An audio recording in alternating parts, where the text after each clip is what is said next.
Hi, I'm Alan Smith and I'm a business coach, and we're about to watch a video of a rabbi talking about a lobster. I was sitting in a dentist's office and looked at an article that said, how do lobsters grow? Well, I don't care how lobsters grow, but I was interested in it.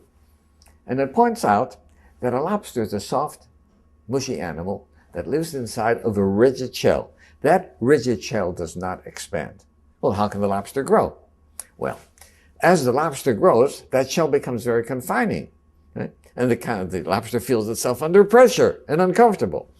It goes under a rock formation to protect itself from predatory fish, casts off the shell, and produces a new one. Well, eventually, that shell becomes very uncomfortable as it grows, right? Back under the rocks. Good. And the lobster repeats this numerous times. The stimulus for the lobster to be able to grow is that it feels uncomfortable, right? Now, if lobsters had doctors, they would never grow, because as soon as the lobster feels uncomfortable, goes to the doctor, gets a Valium, gets a Percocet, feels fine, never gets off its shell. So I think that we have to realize that times of stress are also times that are signals for growth. And if we use adversity properly, we can grow through adversity. The reason I really like this video is that it supports a concept that I'm always got in my mind when I'm coaching, and that's really the concept between performance and pressure. Because really, in order for anyone to perform, we need a level of pressure. And that's what this guy's saying, is we do need pressure. Now, the interesting thing there is, if I was too soft a coach, I would almost be like the doctor who prescribes the Percocet and almost take away the pressure too quickly.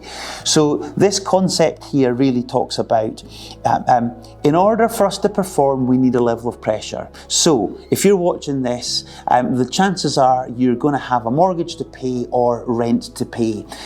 Just the fact that you've got that responsibility gets you out of bed in the morning to perform, to go to work, to earn. So that's a level of pressure that's actually positive, and it gets you up. So anything to the left of this optimal point here is where pressure needs to be applied. And as a coaching approach, that would be challenge. You need to challenge your coachee or your team member to perform at greater levels, and that's highly appropriate.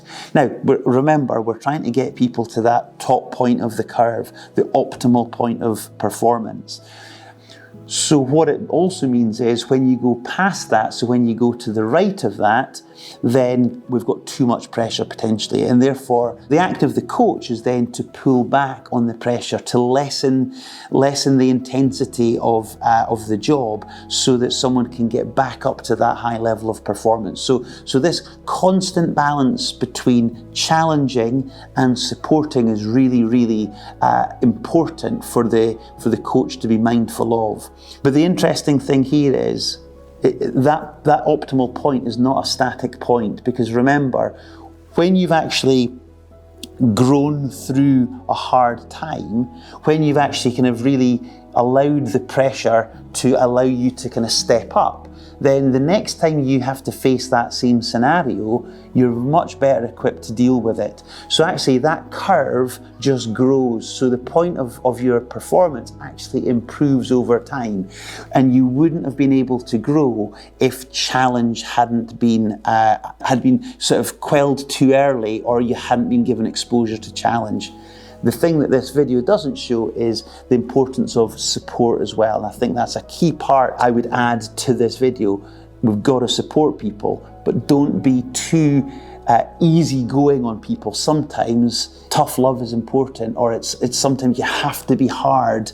If you really love someone, if you really care for someone, you need to push them and not take the pressure off too early. Otherwise, the lesson or the growth doesn't happen.